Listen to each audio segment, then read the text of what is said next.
30 মিনিটের পথ পায়ে হেঁটে দূরে মসজিদে যেতে হতো। তাই এলাকাবাসী নিজ উদ্যোগে বাড়িতে বাড়িতে গিয়ে টাকা তুলে নিজেরাই এই মসজিদটি তৈরি করেছে।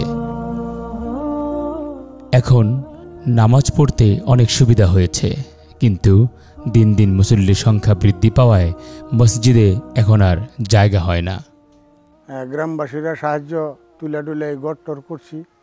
বর্তমানে এই মসজিদে মুসল্লিতে জায়গা হয় না, আরও বড় দরকার।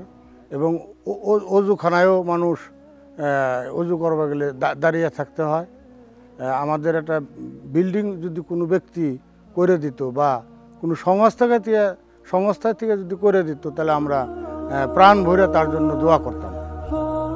আমরা এই মসজিদে নামাজ পড়তেছি, এর আগে নামাজ পড়তাম ওই বড় মসজিদে, আধা ঘন্টা যাইতেই নাকি। এখন শেষ বয়সে আমরা পাকা মসজিদে নামাজ পড়তে চাই, দিলে আমার পক্ষে ভালো, আমরা আনন্দ করে নামাজ পড়তাম।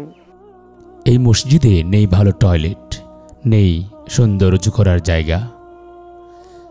দিন প্রচারে সালাত কায়েম করতে প্রয়োজন হয় একটি সুন্দর মসজিদ, সুন্দর পরিবেশ এবং কোরআন হাদিসের শিক্ষার জন্য দরকার সুন্দর একটি মক্তব, যেখানে এলাকার ছেলেমেয়েরা দিন শিক্ষা গ্রহণ করতে পারবে।